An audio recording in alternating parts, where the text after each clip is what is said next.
In the quiet town of Anantic, Connecticut, a chilling murder in 1985 shattered the peace of a close-knit community, leaving behind a mystery that would haunt investigators for years. Picture this: a pregnant woman, stripped bare and lifeless, found in her own bedroom while her husband was away on vacation. The killer had orchestrated a meticulous plan, carefully designed to throw off forensic experts and police alike. For years, the case went cold, stumping even the brilliant Dr. Lai Suong-nak, who joined the investigation. Just when it seemed the truth would remain buried forever, a critical clue emerged, pulling the case back from the brink, and revealing a truth so shocking it sent chills through the town. What really happened that fateful summer? Who could commit such a heinous act against a woman carrying a child? Let's rewind to 1985 and unravel the twisted details of this unforgettable crime. Anantic is a small town nestled in the southernmost corner of Connecticut, just a 2.5-hour drive from New York. According to the 2010 U.S. Census, its population hovered around 3,114, a place where life moved at a relaxed pace. With the Atlantic Ocean nearby, locals often gathered in small groups of 3 to 5 for weekend beach trips or fishing outings. It was here, in this tranquil setting, that our story unfolds. The central figure is Ellen Sarin, a friendly and approachable woman with sleek, short black hair. 8 months pregnant, she was a beloved presence in the community. Her husband, Edward Sarin, was a sharp-minded man, a community college lecturer with a decent income and a member of Mensa, the prestigious high IQ society. Together, they ran a successful photography advertising business, making them a relatively wealthy family in the area. On Friday, August 2nd, 1985, Edward set off for a weekend at sea with 4 friends.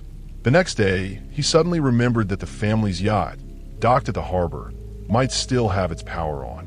He called home to ask Ellen to check, but no one picked up. By August 4th, after 2 days of failed attempts to reach her, Edward grew anxious. That evening, he called a neighbor, Joan R., sister, asking her to check on Ellen, but Joan was unavailable. Desperate, Edward then contacted Ryan Fredrickson, Ellen's colleague and close friend, to stop by the house. Ryan recalled their last meeting 4 days earlier. Ellen's eyes were red and swollen, as if she'd been crying for hours. Sensing urgency, he rushed over. When Ryan arrived, the house seemed alive. Lights on, air conditioning humming outside. He assumed someone was home and approached the front door, only to find it locked. A rarity, as Ellen almost never secured it. Ryan once jokingly warned her about burglars, but she brushed it off. Uneasy, he rang the bell. No answer. A growing sense of dread pushed him to circle the house, peering through windows, but the curtains were drawn tight. Something felt off. He forced his way in through a side window near the hallway. Inside, the family dog barked relentlessly. As Ryan moved through the house, he noticed dog waste scattered across the floor, untouched for days. His gut told him something was terribly wrong. Ellen wasn't on the first floor. Heart pounding, Ryan climbed the stairs to the second floor and knocked on a master bedroom door. Silence. He pushed it open, and a blast of cold air hit him, carrying a foul stench. Then he saw her, Ellen, naked and motionless on the bed, her pregnant belly stark against the stillness. She was dead. Overwhelmed, Ryan stumbled out of the house and called the police. That evening, August 4th, 1985, authorities swarmed the scene in Anantic. Dr. Lai Suong-nak, a forensic expert living just an hour away, was called in to assist. The evidence was puzzling. No signs of forced entry except for Ryan's window, suggesting the killer was someone Ellen knew, perhaps let in willingly, or a worker like a repairman who'd gained access under a pretext. Ellen's body bore 3 red strangulation marks on her neck, 2 deep, with pearl bead from a broken necklace scattered on the floor. Nearby lay a torn blue pair of her underwear, a white bra, and another pair of panties. Oddly, there were no signs of struggle beyond the neck marks. No other injuries, no foreign fingerprints, no missing valuables. The room was undisturbed, ruling out robbery. Dr. Lai found semen, saliva, and other stains on the bed sheets, some partially wiped away, possibly old. The murder weapon? The elastic band from the blue underwear, its jagged, Z-shaped edge matching the marks on Ellen's neck. Skin fragments were also found under her nails. With no enemies or local scandals tied to Ellen and Edward, the police initially theorized a romantic encounter gone wrong. Perhaps Ellen had invited a lover over while Edward was away, and an argument turned deadly. The lover, panicked, fled, leaving few traces. But the lack of foreign fingerprints complicated this hunch. Had the killer wiped everything clean, or had no stranger been there at all? With no clear leads, the investigation turned to those closest to Ellen. Edward was notified, still enjoying his trip. The police ordered him and his friends to dock at the nearest Coast Guard station. After a brief questioning, his 4 companions were released, but Edward was detained for further interrogation. When asked about the skin under Ellen's nails, he casually said, "She scratched my back the other day." Probably from that.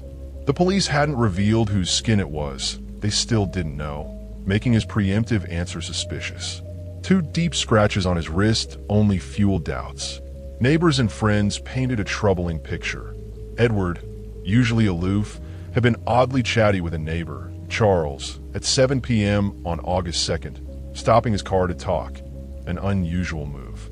Bill, or a friend on the trip, noted Edward wore long sleeves and pants despite the heat, and had pushed the group to leave earlier than planned, shifting their departure from 10 p.m. to 7:30 p.m.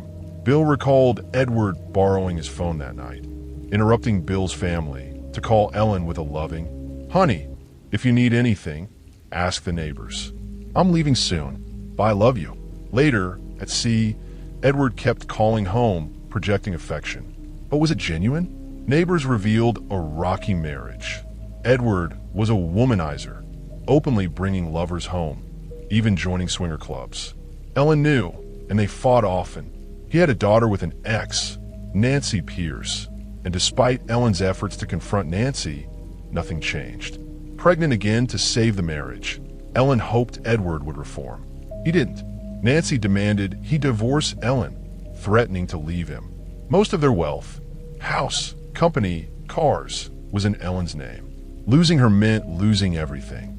Edward chose Ellen, offering Nancy child support instead. Ellen was elated, thinking she'd won. But the peace was fleeting. 2 months before the murder, on Father's Day, a violent fight left Ellen bruised and the house trashed. Edward's aggression extended to lovers too. One later told police he'd hit her during disagreements. Ellen, fed up, confided in a friend, "I'm done. I want a divorce." He's not getting the company, house, or kids, just his stuff and out. Yet by August, tensions seemed to ease, or so it appeared. Despite Edward's odd behavior, chattiness, covered wrists, rushed departure, the autopsy threw a curveball. Dr. Catherine Galvin, a Nantix former medical director, estimated Ellen died between the evening of August 2nd and 7th a.m. on August 4th. Edward was with friends then, alibi intact. The trail went cold. He inherited $173,000 from their estate and $76,500 from Ellen's life insurance, quickly moving in with Nancy, living lavishly in Oak Brook. Meanwhile, police dug deeper. 2 years later, a breakthrough. Anita Simon, daughter of one of Edward's trip buddies, recalled him visiting her store on August 2nd, 1985. Chatting about old movies, she mentioned The Black Sea, a new release she hadn't seen. Edward described its plot. A man kills his family, maxes out the AC to slow decomposition, and escapes suspicion. Alarmed, police re-interviewed Ryan, who confirmed the bedroom's frigid air when he found Ellen. Dr. Catherine re-examined the body, factoring in undigested pasta and lamb from Ellen's last meal with colleagues at 11:30 a.m. on August 2nd. Death came within 5 hours, between 7 a.m. on August 1st and 7th a.m. on August 2nd. Edward had time to kill her before leaving at 7:30 p.m. on August 2nd. Police theorized Edward strangled Ellen, cleaned up, cranked the AC, and left. His odd actions, neighbor chats, rushed exit, fake calls, crafting a false alibi. His plan nearly worked, undone by a boastful movie recap to Anita. On March 20th, 1990, he was arrested.